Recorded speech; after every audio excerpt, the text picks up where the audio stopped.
들어야 할 소리만 듣는 시간이 되었으면 좋겠습니다. 오늘 두 번째 시간, 홍해 앞에서 하나님이 하시는 일을 바라보는 그런 시간이 될 것 같아요. 오늘 홍해 앞에서 우리는 이스라엘 백성들의 모습을 아주 적나라하게 보게 됩니다. 사실 우리의 믿음과 불신앙은 평소에 나타나는 것은 아닙니다. 우리 인생의 홍해 앞에서 우리가 믿음의 사람인지 그렇지 않은지가 드러나기도 합니다. 우리들이 만나는 홍해, 제가 오늘 말씀을 준비하면서 예배 전에 여러분들을 바라보면서 제 마음속에 여기에도 인생의 홍해를 앞둔 사람들이 참 많이 있겠구나. 정말 우리의 힘으로 건널 수 없는 그 버거운 그 홍해를 앞에 두고 기도하고 힘들어하는 사람들이 참 많이 있겠구나. 근데 홍해는 우리들에게 무섭고 두려운 곳으로 끝나는 것이 아니라 우리의 믿음이 어떠한지를 증명하는 곳이기도 합니다. 대부분의 사람들은 인생의 홍해를 놓고 이렇게 묻습니다. 내가 어떻게 이 홍해를 건너갈 수 있을까? 이 어떻게라고 하는 물음들은 우리들에게 그렇게 답을 주지 않습니다. 왜냐하면 홍해는 우리의 힘으로 건널 수 있는 것이 아니기 때문에 여러분들이 아무리 방법을 물어도 답을 주지 않을 때가 있습니다. 그런데 믿음의 사람은요, 어떻게라고 묻기 전에 이런 물음을 던질 것 같아요. 하나님이 왜 나에게 이 홍해를 두셨을까? 어떻게라고 말하면 우리들에게 방법이 없을지 모르지만 왜 하나님이 우리들에게 이 홍해를 두셨을까를 생각하는 순간 이 문제는 하나님에게로 넘어가는 것이 아닌가. 하나님이 나에게 이 홍해를 두시게 하셨다면, 하나님이 이유가 있다면 이것을 해결하실 분은 하나님이라는 믿음이 들지 않을까라는 생각이 듭니다. 제가 어제 국민일보를 보는데 재밌는 이야기가 나와 있더라고요. 재밌는 이야기를 하면 여러분들이 웃어야 될까요? 안 웃어도 될까요? 2부 예배 때 이 이야기를 했는데 아무도 웃지를 않더라고요. 그래서 제가 굉장히 당황스러웠어요. 그러면서 우스운 이야기를 해도 웃지 않는 것을 보면 정서적으로 문제가 참 많은 사람이구나. 준비되셨어요? 네. 어떤 귀가 이렇게 많이 잘 들리지 않는 할머니가 병원을 가게 되었어요. 이렇게 준비하는 과정에서도 해프닝이 있었는데 그건 딱 빼고 이 할머니가 의사 선생님 앞에 갔습니다. 묻습니다. 큰 소리로. 할머니 어디가 아프세요? 라고 물어보니까 할머니가 귀가 잘 안 들려요. 라고 대답을 해요. 어느 정도 안 들리나요? 그랬더니 할머니가 글쎄 내가 방구를 껴도 그 소리가 안 들려요. 라고 얘기를 합니다. 의사 선생님이 할머니 이 약을 드시면 많이 좋아지실 거예요. 잘 들릴 거예요. 할머니가 이 약이 그렇게 귀에 좋은 약이에요? 그랬더니 의사 선생님이 할머니 이 약은 방구 소리가 커지는 약이에요. 네, 제가 왜 이 이야기를 하는가? 문제를 놓고요 해결의 방법이 틀려요. 귀를 고칠 수도 있지만 그래 방구 소리를 크게 해줘서 들리게 할 수도 있고, 사실 우리들이 문제를 놓고 보면 문제를 어떻게 보느냐에 따라 틀린 거고요, 문제를 해결하는 사람의 능력에 따라 다 틀리다는 생각을 합니다. 분명한 것은 우리들에게 인생의 홍해는 늘 있다는 겁니다. 자, 지난 1월에 우리 교회에 같이 신앙생활을 하고 있는 지지난해 미스코리아 지인이 됐던 성애 자매가 있어요. 그 성애 자매는 그 장로님 딸이고 권사님이 어머니고, 그가 미스코리아에 나가게 됐던 이유는 어떻게 하면 청소년들에게 복음을 전할 수 있을까, 이 미스코리아가 좋은 수단이 될 수 있다는 생각을 하고 미스코리아에 나갔어요. 줄이 있었던 것도 아니고 그렇게 준비했던 것도 아니고, 그런데 정말 하나님께서 어떻게 보면 기적적으로 미스코리아 진이 되게 하셨어요. 그리고 그 과정을 통해서 하나님께서 또 하나의 도전을 주신 것은 기도하면서 미스 유니버스에 나가서 한번 해보라는 거였죠. 그 어머니도 아버지도 온 식구들이 참 열심히 기도하고, 저에게도 기도 부탁을 하고 저도 열심히 기도하고 많은 사람들이 기도로 후원을 했습니다. 그런데 유니버스에 나가서 안 됐어요. 최종적으로 15명이 뽑는데도 들어가지 못했어요. 그 권사님이 저에게 그런 이야기를 해요. 목사님, 우리가 하려고 했던 일도 아니고 하나님께서 주셨던 소명이기 때문에 이 무모한 일에 도전을 했는데 왜 이런 결과가 나타나는 겁니까? 그때 제가 이런 이야기를 했습니다. 성혜야, 그리고 권사님, 지금까지 된 일에 대해서 의심을 하지 마세요. 미스 코리아가 되고 미스 유니버스에 나간 것도 전부 하나님의 계획하신 일이라고 하면, 하나님의 계획하신 일 때문에 여기까지 왔다고 하면 염려하지 마세요. 하나님께서 여기까지 오게 하셨다면 하나님은 분명히 이 딸을 통해서 영광을 받으실 것이고 하나님께서 그 일을 하실 겁니다. 단지 우리가 계획했던 일과 하나님이 계획했던 일이 달랐을 뿐입니다. 우리는 우리들이 이 일을 계획하면 이런 결과가 오리라고 생각했지만 하나님이 이 일을 계획하셨을 때는 하나님의 계획이 있을 것이기 때문입니다. 우리를 정말 당황스럽게 하는 일이 무엇인가요? 이스라엘 백성들이 왜 홍해에서 그렇게 당황스러웠을까요? 그들이 생각했던 것은 홍해가 아니었습니다. 하나님께서 이스라엘 백성들을 출애굽시키셨을 때 그들이 생각할 때는 하나님께서 가나안 땅으로 잘 인도하여 주시리라고 생각했는데 왜 그들의 인생 앞에 홍해가 가로막혀 있을까? 언제 당황스럽습니까? 내가 예측하지 못했던 일들 때문에 우리는 당황스럽습니다. 오늘 여러분들의 인생의 홍해, 그것이 여러분들을 왜 당황스럽게 합니까? 여러분들의 계획과 틀리기 때문이죠. 우리는 신앙생활 하면서 우리는 그렇게 예배를 드리면서도 무슨 일만 생기면 큰일 났다는 말을 참 많이 합니다. 큰일 났네? 큰일 났어요. 왜 큰일입니까? 내가 생각하지 못한 일이고 내가 해결할 수 없는 일이기 때문에 우리는 큰일 났다고 생각합니다. 근데 그 이상한 게 아닙니다. 예수님을 따라다녔던 베드로가 예수님과 함께 있으면서도 이 풍랑 가운데 예수님이 주무시고 계신데 배에서 그렇게 얘기하잖아요. 예수님, 이 풍랑이 일어서 우리가 죽게 된 것을 그냥 두시렵니까? 근데 이 베드로가요, 달라졌어요. 사도행전 12장에 가서 보면 베드로가 옥에 갇혀 있습니다. 그의 친구여 형제였던 야고보가 목이 달려 죽은 그 이후에 베드로도 그 다음 날이면 죽게 되어 있는 상황입니다. 근데 사도행전 12장 7절에 보면 이런 말씀이 나와 있습니다. 호련히 주의 사자가 나타나며 옥중에 광채가 빛나며 또 베드로의 옆구리를 쳐 깨워 이르되 급히 일어나라 하니 쇠사슬이 그 손에서 벗어지더라. 베드로가 이 풍랑 가운데도 굉장히 호들갑을 떨던 사람이었는데 이날은 그의 형제 야고보가 이미 목이 잘려 죽은 상황에서 내일이면 그가 죽을지도 모르는 상황 가운데서 베드로는 편안히 잠을 자고 있었는데 얼마나 깊이 잠들었는지 천사가 와서 깨워야 될 정도로 그렇게 잠을 자고 있었습니다. 어쩌면 그의 인생에 똑같은 홍해임에도 불구하고 그의 반응, 그의 신앙이 달라져 있습니다. 오늘 우리들이 이 말씀을 통해 우리들이 도전을 받고 우리들이 생각해야 될 것은 뭐냐면 여러분들의 인생의 홍해 앞에서 여러분들은 어떠한가 그 믿음을 우리들이 점검해야 된다는 말이죠. 출애굽기 14장 오늘 본문 1절과 2절 말씀을 보세요. 우리가 주목해서 봐야 될 것이 있습니다. 여호와께서 모세에게 말씀하여 이르시되, 같이 봉독합니다. 이스라엘 자손에게 명령하여 돌이켜 바다와 믹돌 사이에 비하히롯 곧 바알스본 맞은편 바닷가에 장막을 치게 하라. 아주 중요한 말씀입니다. 1절에 보니까 여호와께서 모세에게 말씀하여 이르시되, 여기에 중요한 말이 돌이켜라고 하는 말이 등장하고 있죠. 자, 보세요. 이스라엘 백성들이 출애굽해서 가나안 땅을 향해 가고 있는데 여호와 하나님께서 모세에게 말씀하셔서 그들의 길을 돌이키셨어요.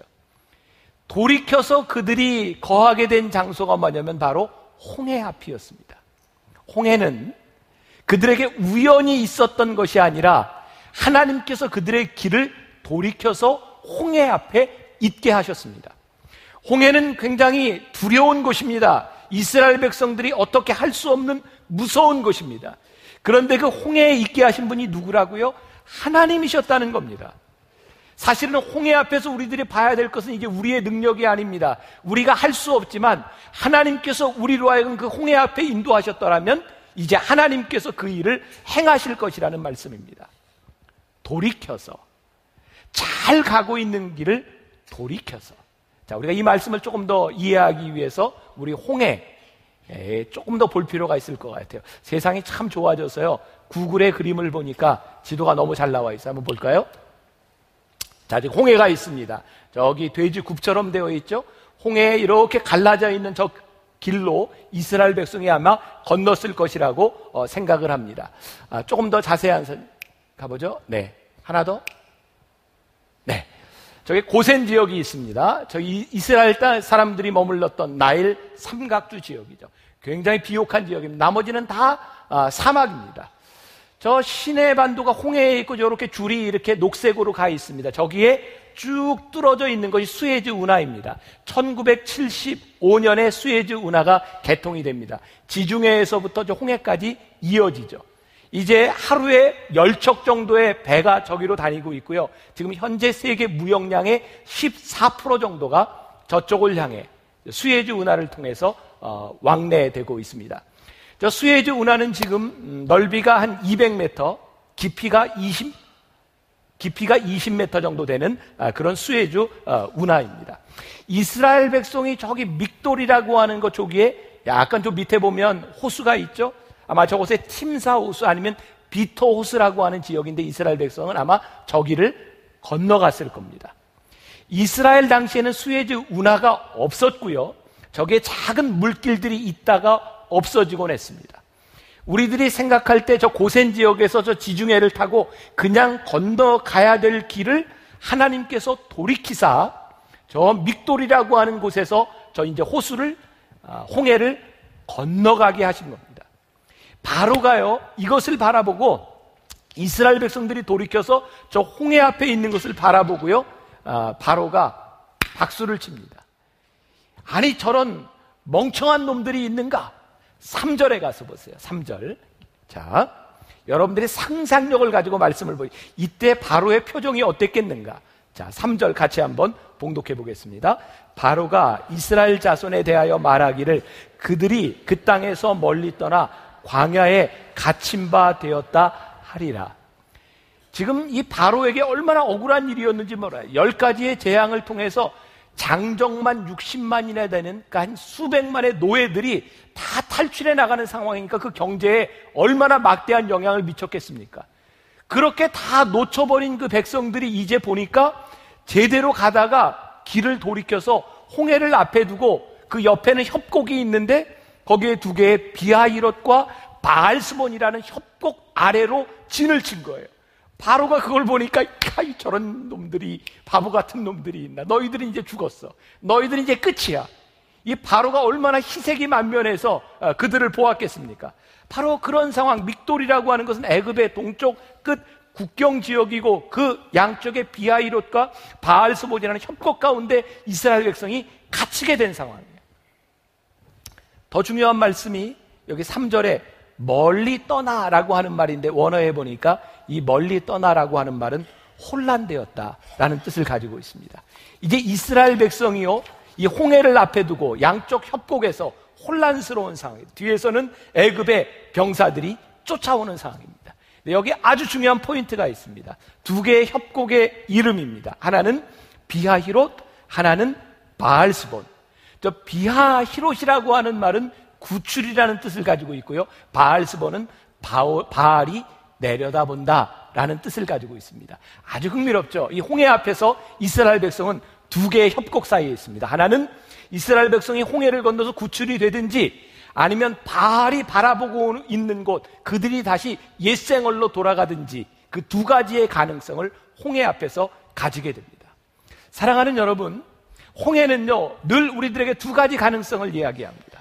우리들이 건널 수 없는 곳에서 하나님의 능력으로 우리들이 기적을 체험하든지 아니면 우리들이 건널 수 없는 곳에서 우리를 힘들게 하는 이들에게 무릎을 꿇고 우리들이 복종을 하든지 구원을 경험하든지 옛생활로 돌아가 우리들이 신앙을 포기하든지 둘 중에 하나의 가능성 속에 있어요.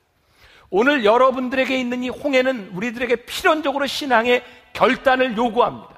여러분들의 홍해가 무엇인가?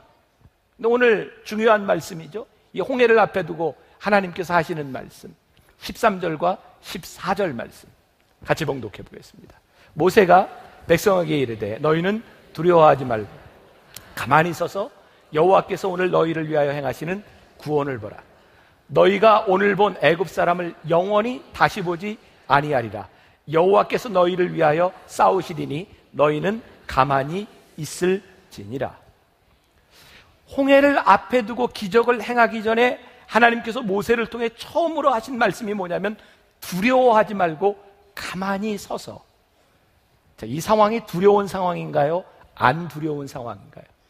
두려운 상황입니다. 우리들에게 홍해는요, 여러분들에게 어떤 홍해가 닥치든 그것은 여러분들에게 두려운 일입니다. 홍해는 우리들이 제어할 수 없는 일이기 때문에 두려운 일입니다. 그런데 하나님께서 모세를 통해서 명령하신 것이 뭐냐면 두려운 상황 가운데서 두려워하지 말라는 거예요. 두려움 가운데서 우리들이 우왕좌왕할 때 하나님의 역사가 일어나지 않습니다. 두려움 가운데서 우리들이 가만히 있어서 하나님의 역사를 바라보기 시작할 때 하나님이 일하기 시작합니다. 두려움은요, 우리로 하여금 떨게 만들고 두려움은 우리로 하여금 하나님의 역사를 기대하지 못하게 합니다. 두려움이 기대로 변할 때까지, 우리들의 두려움이 기대로 변할 때 하나님의 역사가 일어납니다. 자, 어떤 사람이 정말 어떻게 성경을 보면서 그렇게 찾아냈는지, 성경을 쭉 보면 창세기부터 요한계시록까지 두려워하지 말라는 말이 몇 번 있다고요? 365번. 어떻게 그걸 다 쉬었는지 모르겠어요. 두려워하는 말이 365번 있다는 이야기를 그 목사님은 이렇게 이야기하죠. 우리들이 인생을 살아가며 얼마나 두려운 일이 많은지 하나님께서 매일매일 우리 인생에 두려워하지 말라고 365번에 두려워하지 말라는 말씀을 우리들에게 주셨다고 말해요. 두려움은요, 우리들에게 수시로 찾아오는 겁니다. 문제는 두려움이 우리들에게 찾아오지만 두려움으로 떨 것이냐, 두려움 가운데서 가만히 있어서 여호와 하나님이 행하시는 일을 볼 것이냐에 대한 문제이죠. 제가 말씀을 전하며 참 재밌는 표현을 보게 되었습니다. 공포가 노크할 때 믿음이 나가봤더니 아무도 없더라. 공포가 노크할 때 믿음이 나가봤더니 아무것도 없더라. 여러분들이 홍해 앞에 여러분들이 두려워할 때 여러분들의 당황함과 여러분들의 능력이 아니라 여러분들이 믿음의 눈을 가지고 하나님 앞에 바라볼 때에 하나님께서 우리들에게 행하시는 일을 우리들이 보게 될 것이라는 사실입니다. 여러분들이 할 수 없을 때 여러분들이 나대서 될 일이 아닙니다. 여러분들이 조용히 하나님을 바라볼 때입니다. 시편 기자가 이렇게 찬양하죠. 나의 영혼이 잠잠히 하나님만 바라며 나의 구원이 그에게서 나는도다. 나의 영혼아 잠잠히 하나님만 바라라. 나의 소망이 저에게서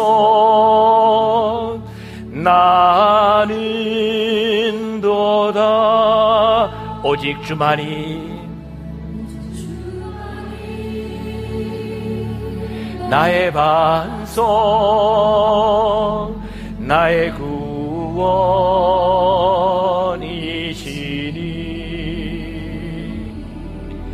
오직 주만이 나의 산성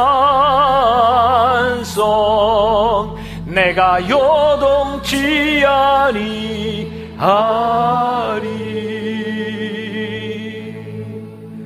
나의 영혼이 잠잠히 하나님만 바라며 나의 구원이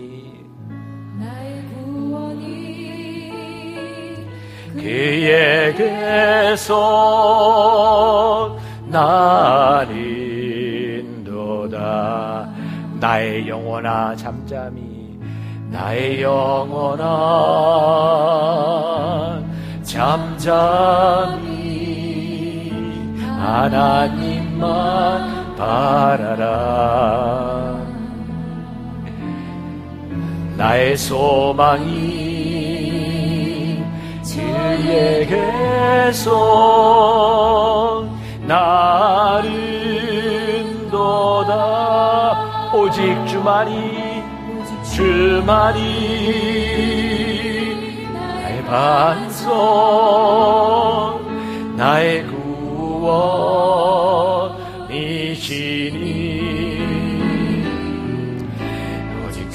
주만이 나의 산속, 내가 요동치 아니하리. 홍해 앞에서 왜 이스라엘 백성이 잠잠해야 했을까요? 그들이 해결할 수 있는 방법이 없었습니다. 아니, 그들이 생각할 수 있는 방법이 무엇이 있을까요? 여기까지 왔는데 어떻게 우리 포기하냐? 애굽 백성하고 싸우는 건 상대가 안 되는 일이고 싸우다 죽자. 아니, 여기까지 왔는데 싸우다 죽느니 우리 장렬하게 다 물에 빠져 죽자. 그들이 할 수 있는 일이 뭐가 있겠습니까? 출애굽기 14장 12절에 보니까 이스라엘 백성들이 이렇게 말합니다. 우리가 애굽에서 당신에게 이른 말이 이것이 아니냐? 이르기를 우리를 내버려 두라. 우리가 애굽 사람을 섬길 것이라 하지 아니하더냐? 애굽 사람을 섬기는 것이 광야에서 죽는 것보다 낫겠노라. 그들 가운데 불평이 일어납니다. 하나님께서 이스라엘 백성을 구원하신 이유가 뭐라고 되어 있죠? 하나님께서 그들의 부르짖음을 들으시고 그들을 구원하셨습니다. 그들이 얼마나 힘들었는지 하나님이 구원하셨는데 이제 이 홍해 앞에서 그들이 얼마나 두려웠는지 옛 생활을 추억합니다. 우리가 애굽에 있었더라면 그냥 먹고 살고 거기서 죽었을 텐데 우리로 하여금 왜 여기에다가 우리를 이끌어냈냐는 것입니다. 문제의 심각성이 무엇인지 아십니까? 홍해 앞에서 죽음을 무서워하는 사람들은요, 옛 습성으로, 옛 생활로, 죄의 습관으로 돌아가려는 경향이 있다는 겁니다. 여러분들이 하나님의 말씀을 듣고 살아가는데, 하나님의 말씀을 듣고 움직였는데, 하나님의 명령에 순종했는데, 여러분들의 삶에는 얼마든지 홍해가 여러분들 앞에 있습니다. 문제는 그 홍해 앞에서 우리들은 잠잠히 하나님의 하시는 일을 보려고 하는 것이 아니라 옛 생활을 추억하며 우리들이 돌아가려고 한다는 것입니다. 이것이 무서운 일입니다. 하나님은 수치를 당하는 것을 제일 싫어하시는데 이스라엘 백성들은 수치를 당하겠다는 겁니다. 죽는 것보다는 수치를 당하는 것이 낫다는 이야기입니다. 여러분들의 가치가 목숨에 있을 때 여러분들은 얼마든지 신앙을 버립니다. 먹고 사는 것이 여러분들의 삶에 가장 중요하게 될 때 여러분들은 얼마든지 하나님을 버리고 옛생활로 죄로 돌아갈 수 있습니다. 그리고 그들은 비난의 대상을 찾습니다. 모세, 당신이 우리로 하여금 여기로 인도해내지 않았더라면 우리들이 그냥 살 수 있었을 텐데 당신이 우리를 여기로 인도했네라. 그리고 책임을 전가하기 시작합니다. 홍해 앞에서 그들은 그들이 하나님 앞에 부르짖었던 옛 신앙을 잃어버리고 있습니다. 중요한 것이 있습니다. 홍해 앞에서 여러분들이 무엇을 바라보느냐? 여러분들 앞에 있는 홍해 앞에서 여러분들은 보지 못했던 여러분들의 적나라한 여러분들의 비신앙적인 모습이 보여집니다. 그리고 홍해 앞에서 우리는 우리들의 생각하지 못했던 하나님의 기적을 체험하게 됩니다. 홍해는 우리들에게 늘 두 가지의 가능성을 열어놓고 있습니다. 하나님께서 이스라엘 백성에게 말씀하십니다. 너희들은 잠잠히 있어. 내가 너희를 위해 행하는 일을 보아라. 제가 어렸을 때 그런 기억이 있습니다. 제가 초등학교 다닐 때 제가 강동구 성내동에 살았었는데 그때는 한강이 무척 맑았습니다. 그래서 한강에서 수영을 많이 했었어요. 여름이 되면. 그때 우리나라 막 개발붐이 막 일어나고 해서 한강 모래를 이렇게 포크레인으로 퍼간 곳이 많았고요. 거기가 수영하기 참 좋은 곳이었어요. 제가 초등학교 1학년 때로 기억이 되는데 저희 형이 저에게 배구공 2개를 주고 그걸 안고 건너오라 그랬습니다. 중간중간에 공이 하나 쏙 빠졌어요. 미끄러져서. 근데 그 공 잡으려다 공 2개가 다 빠졌습니다. 제가 지금도 기억에 생생합니다. 물을 먹고 밑으로 막 내려가면서 정말 그 초등학교 1학년 때 내가 여기서 죽는구나. 제가 그때 죽었으면 여기 없었을 겁니다. 근데 저를 꺼내줬어요. 그때부터 저에게는 물에 대한 공포심이 있었고요. 대학교 1학년 때 제가 이걸 극복해야 됐다고 생각을 했어요. 그래서 YMCA 수영장에 제가 그냥 끊었습니다. 내가 수영을 배워야 살지. 혼자 수영을 열심히 배웠어요. 그해 여름에 교회 수련회를 갔다가 교회 여학생 하나가 수련회 그 장소에도 물에 빠졌습니다. 아무도 꺼내주는 사람이 없더라고요. 제가 물에 뛰어들었습니다. 제가 그런 사람입니다. 물에 뛰어들어가지고 그 여학생을 구하려고 딱 잡았는데요. 저를 딱 붙잡았는데 제가 꼼짝을 할 수 없더라고요. 제가 수영을 잘하는 사람도 아니고 배운 사람도 아니고 제가 할 수 있는 일이 없더라고요. 그래서 그 여자 청년을 제가 때리고요. 다시 나왔어요. 아니, 여기서 끝나면 안 됩니다. 다시 나와가지고 제가 물속으로 잠수해서 들어가서 밑에서부터 다리로 끌어냈어요. 제가 2년 동안 물에 빠진 사람 3명을 구했습니다. 제가 그런 사람입니다. 아니, 박수 칠 일 아니에요. 네. 아이, 민망하게 이런 거. 제가 하고 싶은 얘기는 그게 아니고요. 이 물에 빠진 사람을 구하는데 제일 힘든 게 뭐냐면 달라붙는 사람입니다. 그래서 구조원들이요, 물에 빠진 사람을 구할 때는 절대 사람에게 잡히면 안 됩니다. 그렇죠? 그래서 때려서 기절을 시키기도 하고 힘 빠질 때까지 기다립니다. 우리들이 공포심 가운데 우리들이 허우적거릴 때 우리를 도와줄 방법이 없습니다. 왜? 아무것도 들리지 않기 때문입니다.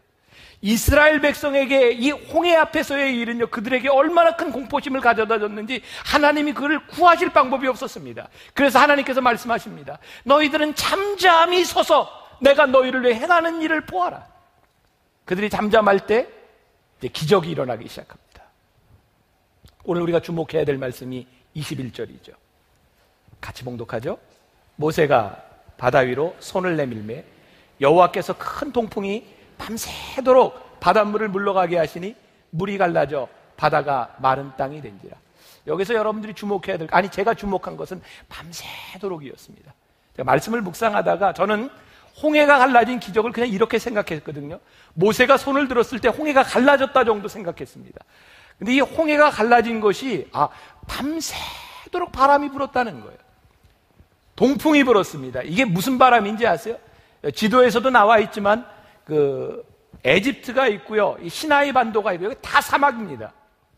저 아라비아 사막에서부터 동풍이 불어오면 이 동풍은요, 우리들이 생각하는 좋은 바람이 아니라 소위 시로코의 열풍입니다. 이 동풍이 불어오면 다 죽습니다. 이게 무서운 바람입니다.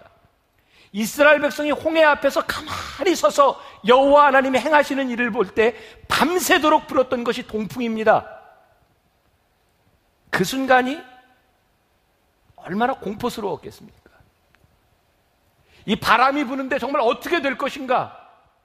뒤에는 애굽 병사들이 쫓아오고 있는 상황 가운데 밤새도록 바람 부는 그 시간에 이스라엘 백성들이 가슴을 저리고 있어야 되는 그 순간, 야, 이게 우리가 생각하는 것처럼 순식간에 바람이 불어 쫙 바다가 갈라지고 그들이 바다를 건너고 그냥 수장된 그런 사건이 아니라 밤새도록 그 시간을 견뎌야 했던 것. 이게 이런 시간이었구나. 여러분, 우리들의 홍해 앞에서 하나님께서 바다를 가르치는 그 일은요, 뚝딱하고 일어나는 일이 아니라 때로 우리들에게 견뎌야 되는 시간들이에요. 그래서 너희는 가만히 서서라고 표현합니다. 영어 성경에 stand firm, 가만히 서서, 이게 무슨 말인가요? 서 있는데 굳게 서라는 얘기예요. 바람에 흔들리지 말고, 유혹에 흔들리지 말고, 어떤 두려움에도 흔들리지 말고 너희들이 가만히 서서 여호와 하나님께서 행하시는 일을 보아라. 그것이 무척 힘들고 버거운 일일지 몰라요. 밤새도록 그 바람을 맞이하는 것이 너무나 힘든 일일지 몰라요. 그런데 그 견디는 시간이 필요한 거예요. 이스라엘 백성이 출애굽하기 전에 10가지 재앙의 이야기들을 지나갑니다.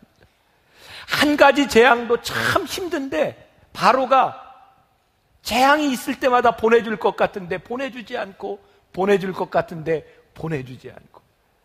가만히 보면 하나님의 역사는 그냥 일어나는 것이 아니라 견디는 시간들을 통해서 하나님의 역사는 이루어집니다. 그리고 그 기적이 일어나게 될 때 그들에게 믿음의 흔적이 됩니다. 그들에게 기념비가 됩니다. 그래서 오늘 본문 말씀 31절에 보니까 이스라엘이 여호와께서 애굽 사람들에게 행하신 그 큰 능력을 어떻게 해요? 보았으므로 백성이 여호와를 경외하며 여호와와 그의 종 모세를 믿었더라. 제가 여기 조금 문제를 발견하게 됩니다.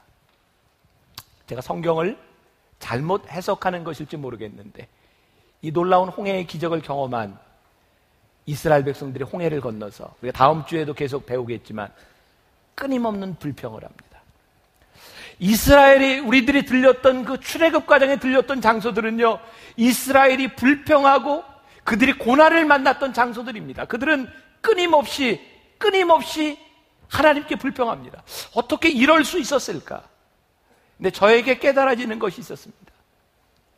기적을 보고 믿는 사람은 또 다른 기적이 일어날 때까지 늘 불평합니다. 성경에 예수님을 따랐던 수없이 많은 사람들이 기적을 보고 예수님을 따랐는데 더 이상 예수님이 기적을 행하지 않으실 때 그들은 떠나갑니다. 기적을 보고 믿었던 그들이 십자가에 달리신 예수님을 바라보며 아마 예수님께서 십자가에서 내려오셔서 예수님을 못 박는 자들을 다 처단하셨다면 수없이 많은 군중이 몰렸을 텐데 예수님이 기적을 행하시지 않으니까 다 떠나갑니다. 여러분들이 아무리 표적을 구해도 그것은 여러분들에게 믿음이 아니라는 생각이 들었어요. 잠시는 열광할 수 있을지만 우리들의 어려움 가운데서 우리들에게 풍족함을 주시고 우리들의 병을 고치시는 하나님의 능력을 바라보며 잠시는 하나님께 영광을 돌릴 수 있을지 모르지만 그 결과를 바라보고 믿는 여러분들은 절대로 하나님을 믿는 사람이 아니라는 생각이 들었어요. 정말 하나님을 믿는 자들은 기적을 보고 믿는 자들이 아니라 하나님을 믿는 사람들입니다. 하나님이 일으키시는 기적을 바라보는 사람이 아니라 그 기적을 일으키신 하나님을 바라본 사람들입니다. 기적을 보았던 사람들이 가나안 땅에 들어간 것이 아니라 끝까지 하나님과 동행했던 자들이 가나안 땅에 들어갑니다. 이스라엘 백성들 모두가 기적을 보았습니다. 그러나 그들이 모두가 하나님과 함께 동행하지는 못했습니다. 헨리 나우엔이 쓴 춤추시는 하나님이라는 책에 보면 이런 말이 나옵니다. 나는 내 일에 늘 방해물이 끊이지 않는다고 항상 불평했습니다. 그러나 그 방해물이 바로 내 일이라는 사실을 깨달았죠. 하늘나라를 향해 가는 우리 인생의 길에도 수없이 많은 방해물들이 있습니다. 그런데 이 모든 방해물들이 내가 아니면 할 수 없는 일들입니다. 장기 환자를 보살피는 일이 있습니다. 힘드는 방해물이지만 내가 해야 할 일입니다. 장애 자녀를 뒷바라지하는 일이 있습니다. 평생 짐입니다. 그러나 내가 해야 하는 일입니다. 치매 노인을 치닥거리하는 일이 있습니다. 우리 삶의 큰 방해물입니다. 그러나 깊이 살펴보면 이 모든 것이 다 나의 일입니다. 이스라엘이 당한 방해물이 있습니다. 홍해도, 애굽 병거도, 배고픔도, 고기 먹고 싶음도, 목마름도 모두가 걸림돌이 아니라 해결해야 할 문제입니다. 이 모든 것을 하나씩 해결하면 해결되는 기쁨이 있고 가나안이 보입니다. 내가 해야 하는 일, 이스라엘 백성들이 홍해를 앞에 두고 있을 때 다른 누구도 홍해를 대신하여 건너줄 수 없습니다. 가나안 땅에 들어가기 위해서 이스라엘 백성들은 그들의 발로 홍해를 건너야 했습니다. 무척 버겁고 힘드는 일입니다. 홍해를 건넜는데도 역시 그들에게 무거운 짐들은 계속되었습니다. 근데 그것은 피해갈 수 있는 일이 아니었습니다. 그 길을 지나가야만 그들은 가나안 땅에 갈 수 있었습니다. 중요한 것은 내가 그 무거운 짐을 만날 때마다 내가 하나님과 함께 있느냐는 것입니다. 여러분들의 힘이 아니라 여러분들에게 무거운 짐 되었던 것, 그래서 하나님이 건너게 하시고 그 짐을 이기게 하시는 하나님과 함께 여러분들이 끝까지 그 길을 가느냐에 대한 문제입니다. 성경은 우리들에게 정말 중요한 걸 가르쳐 줍니다. 홍해를 피하는 방법을 가르쳐 주는 것이 아니라 홍해를 건너는 것을 우리들에게 가르쳐 주십니다. 오늘 여러분들이 가지고 있는 무거운 짐, 홍해들이 있습니다. 당황스럽죠? 내가 이런 걸 꿈꾸지 않았는데, 하나님, 제가 가정을 생각했을 때 이런 가정이 아니었는데 하나님 왜 저에게 이렇게 무거운 짐을 주셨나? 나에겐 너무나 버겁고 힘든 일인 것 같습니다. 하나님 이거 피해가라고 말씀하지 않습니다. 건너야지. 그거 네가 건너야지. 누가 건너냐? 너 힘들어도 그거 네가 감당해야 되는데 그건 네가 어떡하니? 하나님은요, 여러분들과 함께 전능자의 그늘 안에 여러분들과 함께 그 길을 건너가기를 원하세요. 표적을 바라기보단 표적을 행하시는 하나님을 바라보고 여러분들의 인생에 기적을 행하시는 하나님을 바라보며 그 길을 건너갑시다. 우리 홍해를 건너 우리 광야로 나아갑시다. 그리고 광야 가운데서 함께 하시는 하나님을 경험하며 가나안 땅으로 나아갑시다. 하나님께서 여러분들과 함께 하여 주실 줄 믿습니다. 승리하게 하여 주실 줄 믿습니다. 이 홍해 앞에서 무거운 짐 앞에서 춤추시는 하나님, 여러분들과 함께 하시는 하나님을 여러분들이 고백하게 될 줄 믿습니다. 우리 같이 찬양합시다. 너희는 두려워 말고 우리를 붙잡아 주시는 하나님을 우리들이 바라보며 그 길로 나아갑시다.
하며 찬양하겠습니다. 두려워 말고 보라, 너희를 인도한 나를 보라, 너희는 지치지 말고 보라, 너희를 구원한 나를 너희를 지나 적은 어디 있느냐, 너희를 억누르던 원수는 어디 있느냐. 보라, 하나님 구원을 보라, 하나님 능력을 너희를 위해서 싸우시는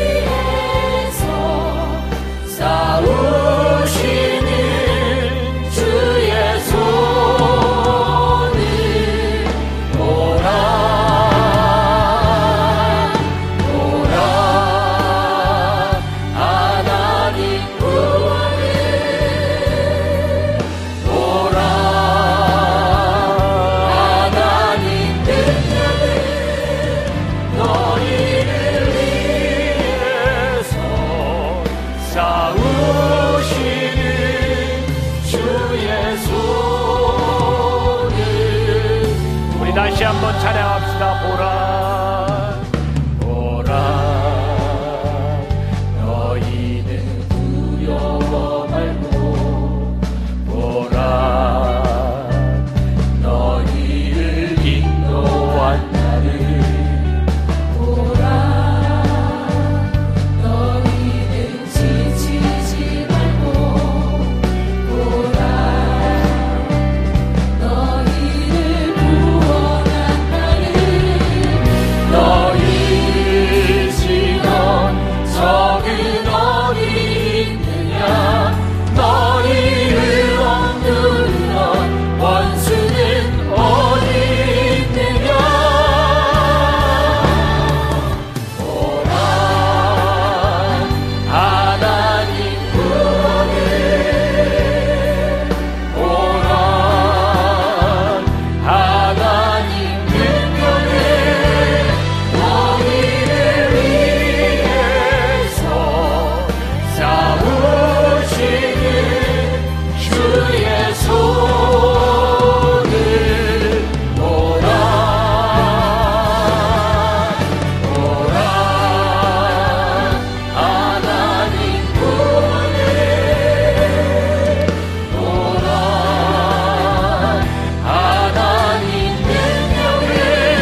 삶에는 늘 홍해가 있습니다.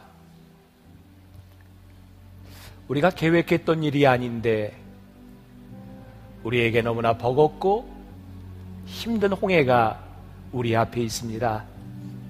홍해는 누가 건너줄 수 있는 것이 아닙니다. 내가 건너야 하는 길이기에 하나님을 의지하지 않고는, 하나님이 함께 하시지 않으면 건너갈 수 없는 것입니다.